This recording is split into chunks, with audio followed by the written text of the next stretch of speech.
Introduction. The following short book discusses some aspects of the test of life in this world. This discussion is based on Chapter 3 Alee Imran, verses 14 to 17 of the Holy Quran. Beautified for people is the love of that which they desire, of women and sons heaped up sums of gold and silver, fine branded horses and cattle and tilled land. That is the enjoyment of worldly life, but Allah has with him the best return. Say, shall I inform you of something better than that? For those who fear Allah will be gardens in the presence of their Lord beneath which rivers flow, wherein they abide eternally, and purified spouses and approval from Allah. And Allah is seeing of His servants. Those who say, Our Lord, indeed we have believed, so forgive us our sins and protect us from the punishment of the fire. The patient, the true, the obedient, those who spend in the way of Allah, and those who seek forgiveness before dawn. Life in this world is a test which involves whether or not people will use the blessings they have been granted correctly, according to Islamic teachings. Chapter 67 Al-Mulk, verse 2. He who created death and life to test you, as to which of you is better indeed. And Chapter 3 Alee Imran, verse 14. Beautified for people is the love of that which they desire, of women and sons heaped up sums of gold and silver, fine branded horses and cattle and tilled land. The one who understands this test will therefore strive to use the blessings they have been granted correctly, according to Islamic teachings, so that they achieve peace of mind in both worlds. This is because this attitude will cause one to achieve a balanced mental and physical state, and correctly place everything and everyone mentioned in verse 14 within their life, while adequately preparing for their accountability on Judgment Day. This attitude therefore leads to peace of mind in both worlds. Chapter 16 An-Nahl, verse 97. Whoever does righteousness, whether male or female, while he is a believer, we will surely cause him to live a good life, and we will surely give them their reward in the hereafter according to the best of what they used to do. It is important to note that as Allah, the Exalted, alone knows all things, He alone can provide the best code of conduct which leads to this outcome. All man-made codes of conduct and ways of life will never achieve this outcome due to a lack of knowledge and experience, short-sightedness and biases. The one who therefore adopts a way of life different from Islam will inevitably misuse the blessings they have been granted, and misplace everyone and everything within their life, and fail to prepare adequately for their accountability on Judgment Day. This will cause them to lead a life full of stress, difficulties and trouble, even if they experience moments of entertainment and possess worldly luxuries. Chapter 9 At-Tawbah, verse 82. So let them laugh a little, and then weep much as recompense for what they used to earn. And Chapter 20 Taha, verses 124 to 126. And whoever turns away from my remembrance, indeed he will have a depressed, i.e., difficult life, and we will gather, i.e., raise him on the day of resurrection blind. He will say, My Lord, why have you raised me blind while I was once seeing? Allah will say, Thus did our signs come to you, and you forgot, i.e., disregarded them, and thus will you this day be forgotten. The difference between the two ways of life is quite obvious when one observes those who act on Islamic teachings and those who do not. Therefore, a person must accept and act on Islamic teachings for their own sake, even if it contradicts their desires. They must behave as a wise patient who accepts and acts on the medical advice of their doctor, knowing it is best for them, even though they are prescribed bitter medicines and a strict diet plan. The same way this wise patient will achieve good mental and physical health, so will the person who accepts and acts on Islamic teachings. Even though, in most cases, patients do not understand the science behind the medicines they are prescribed, and therefore blindly trust their doctor, Allah, the Exalted, invites people to reflect on the teachings of Islam so that they can appreciate its positive effects on their lives. He does not expect people to blindly trust the teachings of Islam, and instead He wants them to recognize its truthfulness from its clear proofs. But this requires a person to adopt an unbiased and open mind when approaching the teachings of Islam. Chapter 12 Yusuf, verse 108. Say, This is my way, I invite to Allah with insight, I and those who follow me. In addition, as Allah the Exalted alone controls the spiritual hearts of people, the abode of peace of mind, He alone decides who obtains it and who does not.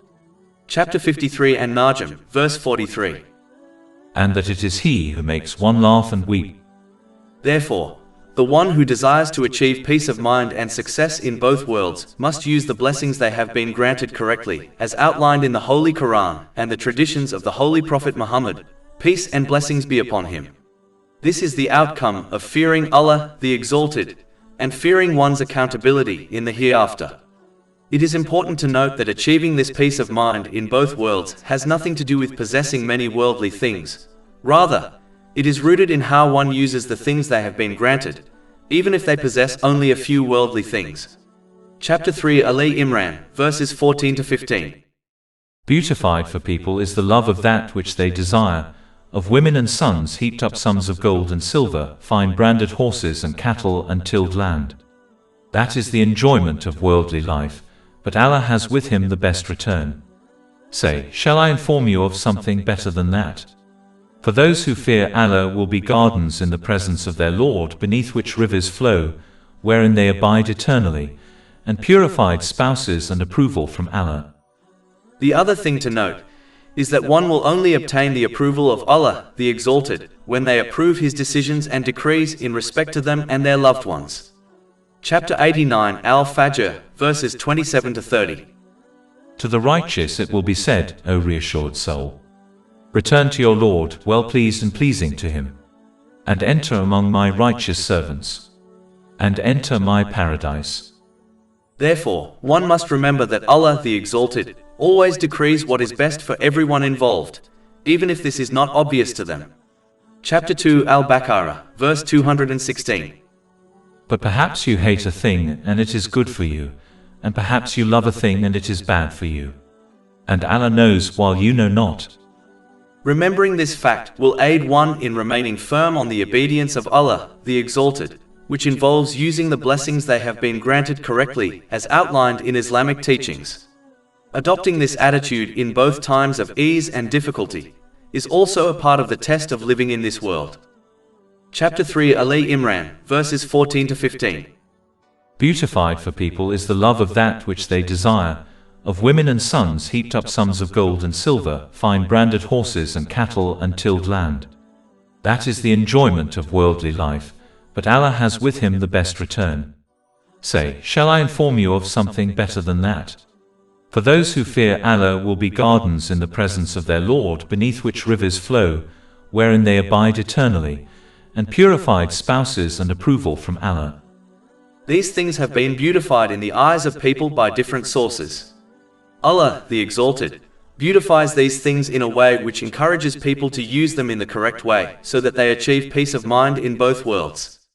For example, the opposite gender has been beautified for people, as well as having children, so that people obtain these things through lawful means and manage and raise their family correctly, so that they become a source of goodness for them in both worlds. Chapter 25 Al-Furqan, verse 74. And those who say, Our Lord, grant us from among our wives and offspring comfort to our eyes. The same things mentioned in the main verses under discussion have also been beautified by other sources, such as the devil, society, social media, fashion, and culture. But in these cases, the beautification process encourages people to obtain these things through unlawful means, which in turn becomes a source of stress and difficulties for a person in both worlds. Therefore, one must only approach the things mentioned in the main verses under discussion according to the teachings of Islam, so that they become a source of comfort and peace for them in both worlds. One must remember that whether they choose to pass the test of life in this world or not, they will be held accountable for their choice in both worlds, as no one can escape the knowledge and control of Allah, the Exalted. Chapter 3 Alee Imran, verse 15. And Allah is seeing of His servants. Being held accountable in the hereafter is obvious, whereas being held accountable in this world is often subtle. The one who misuses the blessings they have been granted will find that the worldly things they obtain through disobeying Allah, the Exalted, will become a source of stress, misery, and trouble for them in both worlds, even if they have moments of entertainment. This outcome is quite obvious when one observes the rich and how they are drowned in mental disorders, such as depression, substance addiction, and suicidal tendencies, even though they enjoy worldly luxuries. Allah, the Exalted, then mentions the characteristics of those who strive to pass the test of life in this world, so that Muslims can adopt their attitude and behavior. Chapter 3 Alee Imran, verse 16. Those who say, "Our Lord, indeed we have believed, so forgive us our sins and protect us from the punishment of the fire."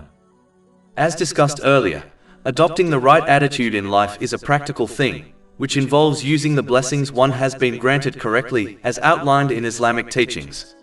Therefore, the belief mentioned in this verse indicates the importance of supporting one's verbal declaration of faith with actions. This is further supported by the next verse. Failing to do so is nothing but wishful thinking, which has no value in Islam. Wishful thinking involves persisting on the disobedience of Allah, the Exalted, which involves misusing the blessings one has been granted, while expecting mercy, protection and forgiveness in both worlds. Whereas, hope in Allah, the Exalted, involves sincerely obeying Him and sincerely repenting whenever one happens to commit a sin, and then expecting the mercy, protection and forgiveness of Allah, the Exalted, in both worlds. The difference between hope and wishful thinking has been explained in this manner, in a hadith found in Jami at-Tirmidhi, number 2459. Generally speaking, sincere repentance involves feeling guilty, seeking the forgiveness of Allah, the Exalted, and anyone who has been wronged, as long as this will not lead to further trouble. One must sincerely promise to avoid committing the same or similar sin again, and make up for any rights which have been violated in respect to Allah, the Exalted, and people. It is important to remember that faith is a like plant, which requires acts of obedience to flourish. Just like a plant which fails to obtain nourishment, such as sunlight, will not flourish and will eventually die, so will the faith of a person fail to flourish and is in danger of death if it is not nourished with acts of obedience. Some of these acts of obedience are then mentioned in the next verse. Chapter 3 Alee Imran, verse 17. The patient. Patience is when one avoids complaining about their difficulty through their actions or speech, and maintains their sincere obedience of Allah, the Exalted, throughout their ordeal. This obedience involves using the blessings they have been granted in ways pleasing to Him, as outlined in the Holy Quran and the traditions of the Holy Prophet Muhammad, peace and blessings be upon him. The root of becoming patient is learning and acting on Islamic knowledge. The more one learns and acts on Islamic knowledge, the more they will understand that everything which Allah, the Exalted, chooses is best for everyone involved, even if this is not obvious to them, as the difficulties they face have wisdoms behind them which are hidden from them. For example, there are many such events discussed within Islamic teachings, such as the story of the Holy Prophet Yusuf, peace be upon him, who was separated from his parents at a young age by his brothers, abandoned in a dark and deep well, sold as a child slave and wrongfully thrown into prison.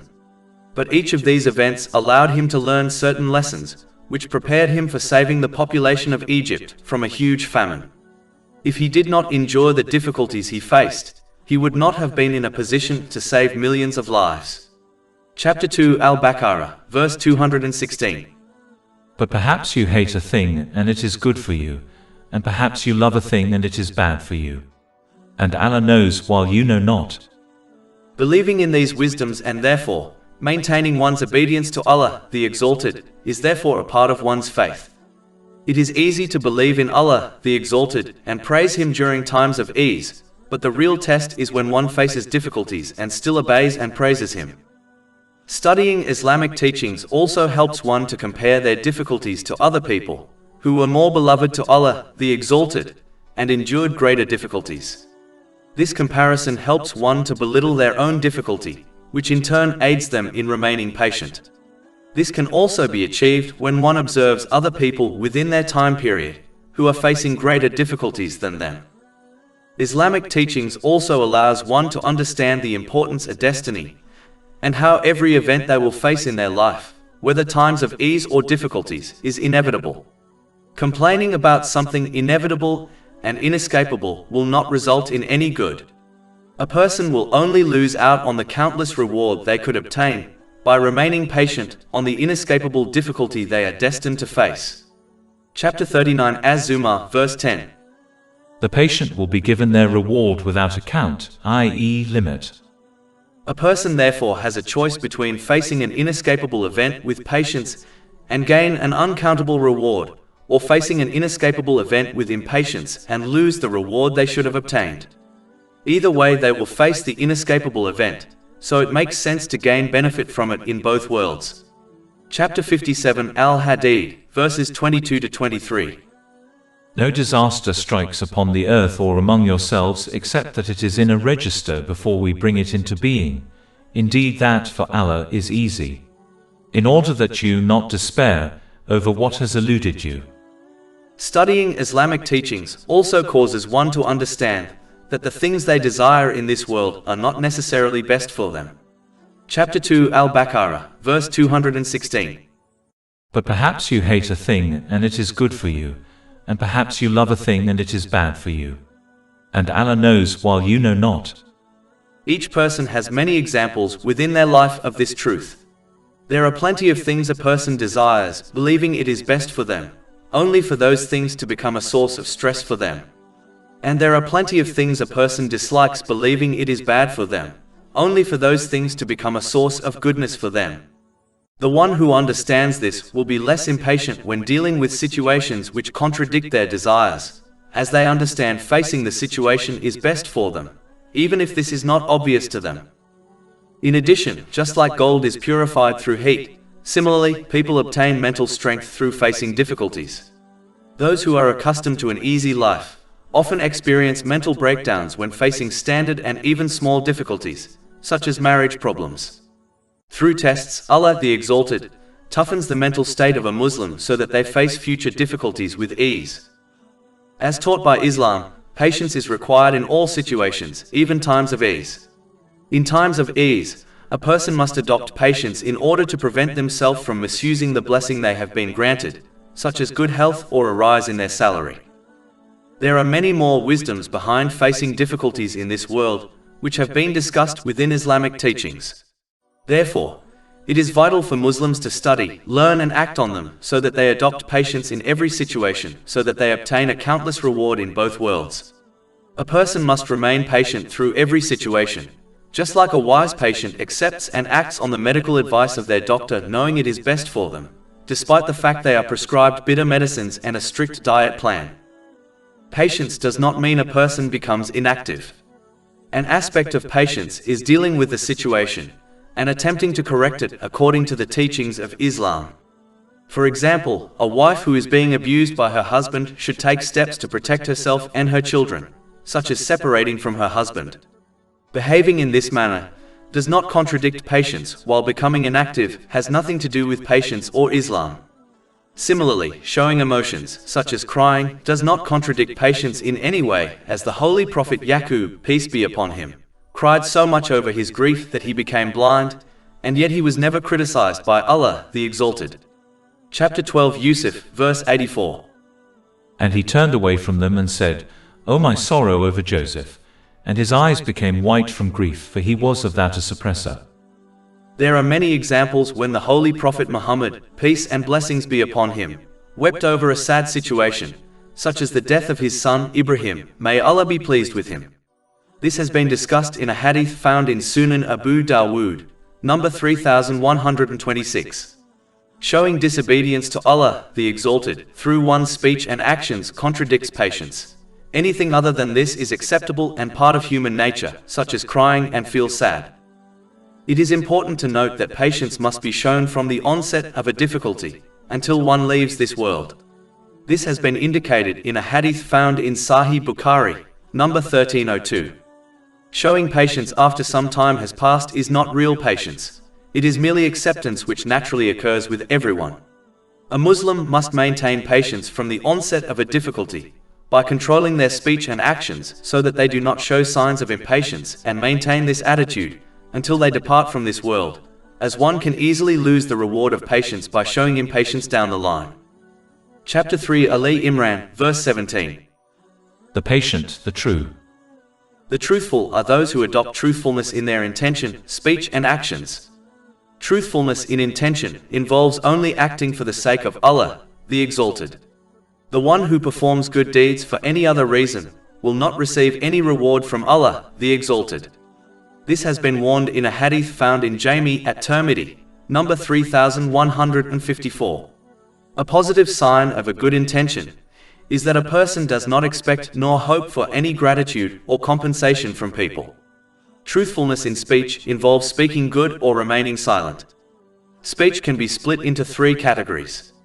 The first is evil speech, which must be avoided at all costs. The second is good speech, which should be spoken at the appropriate time. The final category of speech is vain speech. This type of speech is not considered a sin or a good deed, but as this type leads to evil speech, it is best to avoid it also. In addition, vain speech will be a source of regret for a person on Judgment Day when they observe the opportunities and time they wasted on vain speech. Therefore, a Muslim must either speak what is good or remain silent.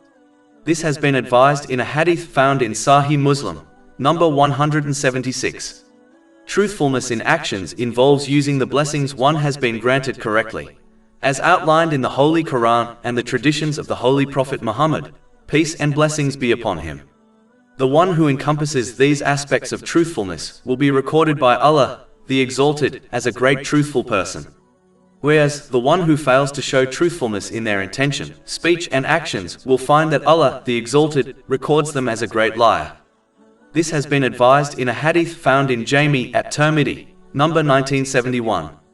It does not take a scholar to determine what will occur to these two types of people.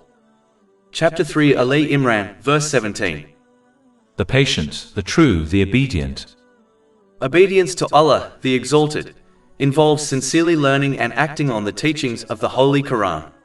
One should therefore strive to understand and act on the Holy Quran, and avoid only reciting it in a language they do not understand, as obedience without understanding is not possible. Obedience to the Holy Prophet Muhammad, peace and blessings be upon him, involves sincerely learning and acting on his life and teachings.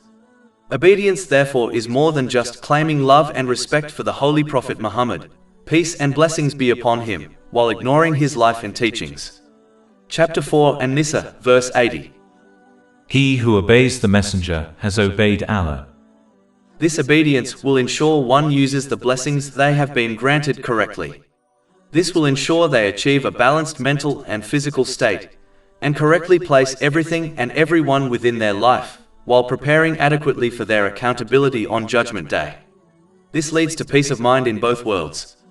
Chapter 4 An-Nisa, verse 69. And whoever obeys Allah and the Messenger, those will be with the ones upon whom Allah has bestowed favor of the prophets, the steadfast affirmers of truth, the martyrs and the righteous. And excellent are those as companions. Obedience also involves obeying those in charge in both worldly and religious matters. As long as one does not contradict the teachings of the Holy Quran and the traditions of the Holy Prophet Muhammad, peace and blessings be upon him, nor innovate things in religion, they should obey the people in charge in both worldly and religious matters. Chapter 4 An-Nisa, verse 59. O you who have believed, obey Allah and obey the Messenger and those in authority among you. And if you disagree over anything, refer it to Allah and the Messenger, if you should believe in Allah and the Last Day. That is the best way and best in result. Chapter 3 Alee Imran, verse 17. The patient, the true, the obedient, those who spend in the way of Allah. This spending involves using the blessings one has been granted correctly, as outlined in Islamic teachings. As discussed earlier, this will ensure one achieves peace of mind through a balanced mental and physical state, and by correctly placing everyone and everything within their life while adequately preparing for their accountability on Judgment Day. Chapter 16 An-Nahl, verse 97. Whoever does righteousness, whether male or female, while he is a believer, we will surely cause him to live a good life, and we will surely give them their reward in the hereafter according to the best of what they used to do. One must therefore, for their own sake, use the blessings they have been granted correctly as outlined in Islamic teachings, even if this contradicts their desires.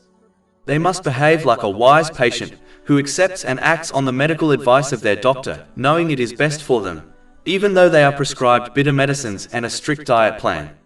The same way this patient will achieve good physical health, the one who accepts and acts on Islamic teachings will achieve peace of mind and body in both worlds. In addition, one must always remember that the blessings they possess have been created and granted to them by Allah, the Exalted, as a loan and not as a gift. Just like worldly loans, this loan must be repaid. One must repay the blessings they have been granted by using them correctly as outlined in Islamic teachings. On the other hand, Muslims will be granted blessings in paradise as a gift, not as a loan. Therefore, they will be free to use those blessings according to their desires. Chapter 7 Al-Araf, verse 43. And they will be called, "This is paradise which you have been made to inherit for what you used to do." One must therefore bear this reality in mind, so that they are encouraged to repay the loan which are the blessings they have been granted in this world. But the same way a person who fails to repay a worldly loan faces a penalty, so will a person who fails to repay the loan they owe to Allah, the Exalted. The very worldly things they possess will then become a source of stress, misery and trouble for them in both worlds. This is obvious when one observes those who fail to repay the loan they have been granted by Allah, the Exalted, by using them correctly, as outlined in Islamic teachings. Chapter 3 Alee Imran, verse 17. The patient, the true, the obedient, those who spend in the way of Allah, and those who seek forgiveness before dawn. Sincere repentance involves feeling guilty, seeking the forgiveness of Allah, the Exalted, and anyone who has been wronged, as long as this will not lead to further trouble. One must sincerely promise to avoid committing the same or similar sin again, and make up for any rights which have been violated in respect to Allah, the Exalted, and people. In addition, verse 17 indicates the importance of the voluntary night prayer. In a divine hadith found in Sahih Bukhari, number 1145, the Holy Prophet Muhammad, peace and blessings be upon him, advised that Allah, the Exalted, descends every night to the nearest heaven according to his infinite majesty and invites people to ask him to fulfill their needs so that he can fulfill them. Voluntary nighttime worship proves one's sincerity towards Allah, the Exalted, as no other eyes are watching them. It has countless virtues. For example, a hadith found in Sunan and Nasai, number 1614, advises that it is the best voluntary prayer. Those with the highest ranks in both worlds establish the voluntary night prayer as the highest station, which is reserved for the Holy Prophet Muhammad, peace and blessings be upon him, has been directly linked to the night voluntary prayer. Chapter 17 Al-Isra, verse 79. And from part of the night pray with it, i.e., recitation of the Quran as additional worship for you. It is expected that your Lord will resurrect you to a praise station. Good supplications are also readily accepted during the night. This has been advised in a hadith found in Jami at Tirmidhi, number 3499. Establishing the voluntary night prayer prevents one from committing sins, aids them to avoid vain and sinful social gatherings, and protects them from many physical illnesses. This has been advised in a hadith found in Jami at Tirmidhi, number 3549. One should prepare for the voluntary night prayer by avoiding overeating and drinking, especially before bed, as it induces laziness and sleep. One should avoid unnecessary strenuous physical activity during the day. A short nap during the day can help with this. Finally, one should avoid sins and strive to obey Allah, the Exalted, by using the blessings they have been granted correctly as outlined in Islamic teachings, as the obedient find it easier to offer the voluntary night prayer. To conclude, the Holy Quran makes it clear that one must support their verbal declaration of faith with physical actions in order to achieve peace of mind in both worlds. This involves using the blessings one has been granted correctly, as outlined in Islamic teachings. Therefore, a person should not be concerned with accumulating more worldly things. Instead, they should be more concerned with using whatever they have been granted correctly so that they achieve peace of mind in both worlds. As peace of mind lies in how one uses worldly blessings, it does not lie in possessing many worldly things. Chapter 3 Alee Imran, verse 14. Beautified for people is the love of that which they desire, of women and sons heaped up sums of gold and silver, fine branded horses and cattle and tilled land. That is the enjoyment of worldly life, but Allah has with him the best return.